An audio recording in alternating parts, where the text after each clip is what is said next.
Question number 4, which of the following pair of linear equation are consistent और inconsistent, if consistent obtain the solve graphically. वो कहता है ये जो linear equation है ये कंसिस्टेंट है या इनकंसिस्टेंट है। अगर ये कंसिस्टेंट है तो इसके ग्राफिकली भी इसको सॉल्व करो। ठीक है, तो पहला वाला क्वेश्चन है आपका x plus Y is equal to 5।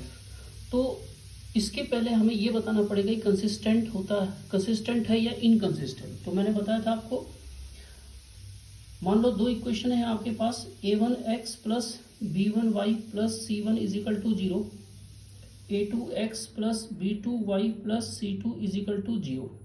ठीक है ना। पहली कंडीशन है if a1 upon a2 not equal to b1 upon b2। अगर ये नॉट इक्वल टू आता है तो ये हो गया कंसिस्टेंट। ठीक है। अगर सेकंड कंडीशन पे है a1 upon a2 is equal to b1 upon b2 और ये आता है not equal to c1 upon c2, तो ये होता है इन कंसिस्टेंट। और अगर तीसरी कंडीशन आती है a1 upon a2 is equal to b1 upon b2 is equal to c1 upon c2, तो ये होता है कंसिस्टेंट। ये पिछले वाले क्वेश्चन में हम बता चुके हैं। ठीक है, अब यहां पर देखें हम a1 upon a2 is equal to 1 upon 2,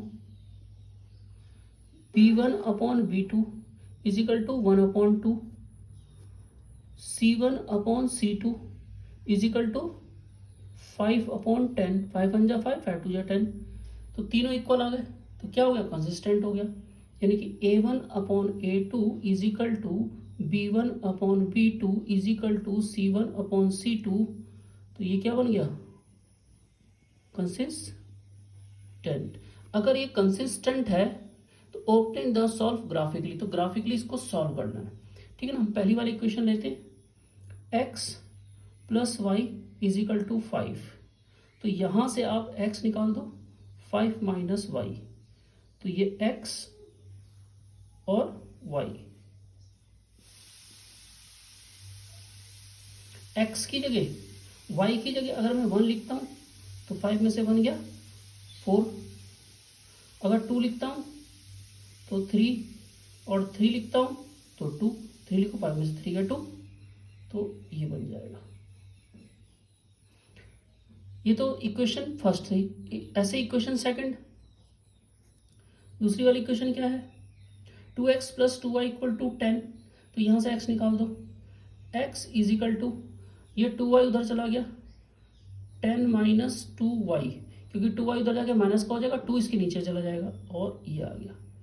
फिर एक्स वाई निकाल लेते हैं, x और y। ठीक है। अगर मैं ये जो y की जगह 1 लिखता हूं, 2 1 जा 2, 10 में से 2 गया 8 और 2 से डिवाइड कर दो 4। अब यहाँ 2 लिखता हूं, 2 2 जा 4, 10 में से 4 गया 6, 2 से डिवाइड कर दो 3। अगर यहाँ 3 लिखते हैं, 3 2 जा 6, 10 में 6 गया 4, 2 से डिवाइड कर दो 2। ठीक है, अब इसे ग्राफ बना लो इसका।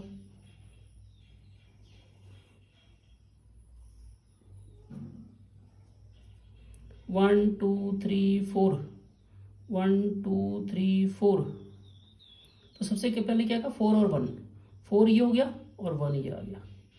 ठीक है ना, 4 और ये 1 ऊपर, 4 और 1, 3 और 2, तो 1 2 3 और 2 1 2,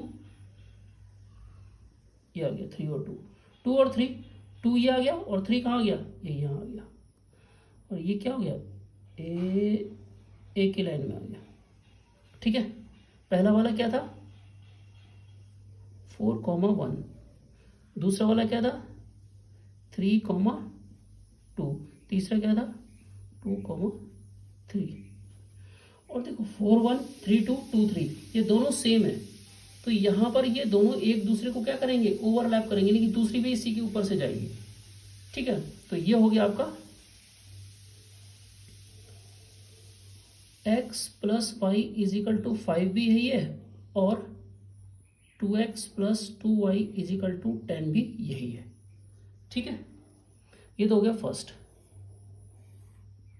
अब सेकंड, ये देखो a1 upon a2 is equal to 1/3, b1 upon b2 is equal to 1/3, minus minus आपस में कट जाएंगे, माइनस माइनस आपस में कैंसिल, 1/3 आ गया।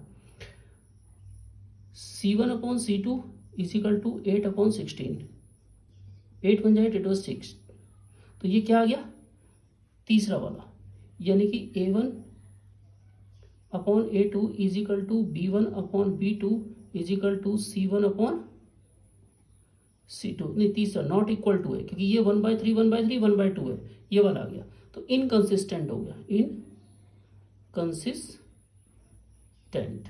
और जब ये इनकंसिस्टेंट होगा तो ये इसका ग्राफ नहीं बनाना है, यानी कि जो कंसिस्टेंट है उसको ग्राफिकली सॉल्व करो, तो ये यहीं पर ही हो जाएगा सेकंड। ठीक है, अब थर्ड वाले में आ जाओ। a1 upon a2 is equal to 2/4 यानी कि 1/2, b1 upon b2 is equal to 1/-2, ये दोनों अनइक्वल आ रहे, a1 upon a2 not equal to b1 upon b2, तो ये क्या हो गया कंसिस्टेंट हो गया। और अगर कंसिस्टेंट है तो इसे ग्राफिकली सॉल्व करना है। ठीक है, तो पहली वाली इक्वेशन है 2x plus Y is equal to 2x plus Y minus 6 is equal to 0, तो y निकाल दो यहाँ पर 2x और ये 2x उधर जाके कैसा हो जाएगा माइनस का हो जाएगा, तो ये हो जाएगा आपका 6 माइनस 6, ये इधर जाके 6 माइनस 2x, 6 माइनस 2x हो गया। ठीक है, अब जो 6 माइनस 2x है x और y,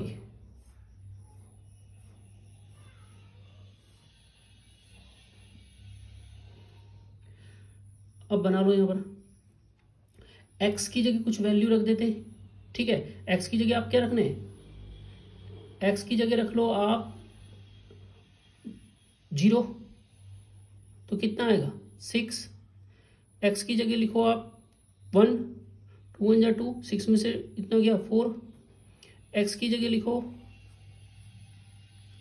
2, 2 2 4, 2 आ गया, तो दूसरी इक्वेशन उठा लो 4x प्लस 2y माइनस 4, तो हम यहाँ से लिख दो 4x minus 2y minus 4 is equal to 0, इन दोनों को उधर भेज दो, 4x is equal to 4 plus 2y, x is equal to 4 plus 2y upon 4।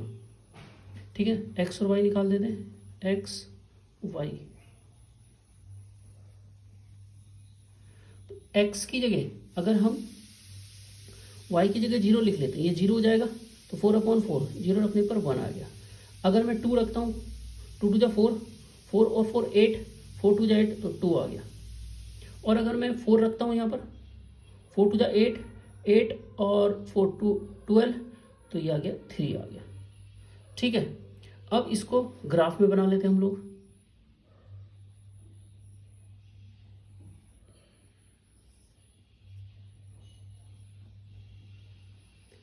One two three four five six, 1 2 3 4 5 6, 0 और 6, 0 और 6, ये आ गया 1 और 4, 1 और 4, 1 2 3 4, ये आ गया। ठीक है, ये हो गया 0 और 6, ये हो गया 1 और 4, 2 और 2, 2 और 2, ये हो गया 2 2, कितना हो गया 2 और 2। अब इसको मिला लो, 1 और 4, 1 और 4 और 0 और 6, 0 ये हो गया और 6 ऊपर चला गया, ये एक स्ट्रेट लाइन आएगी। ये थोड़ा टेढ़ा लग रहा, लेकिन ये एक स्ट्रेट लाइन बनेगी। ठीक है।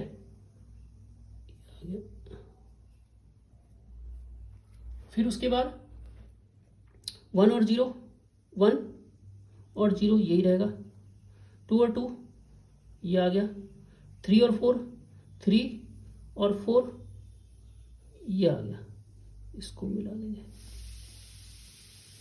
ये दूसरी इक्वेशन आ गई। ये वाली जो इक्वेशन है वो है आपकी 4x minus 2y minus 4 is equal to 0, और जो ये वाली इक्वेशन है ये है आपकी 2x plus Y minus 6 is equal to 0। तो ये दोनों ग्राफिकली रिप्रेजेंट हो जाएंगे क्रॉस में, ठीक है ना। अब फोर्थ, a1 अपॉन a2 ये आ गया आपका 2/4 यानी कि 1/2, b1 अपॉन b2 यानी कि -2 अपॉन -4 यानी कि 1/2, माइनस माइनस करेगा 2 1 2 2 जा 4, c1 upon c2 is equal to -2 upon -5 यानी कि 2/5।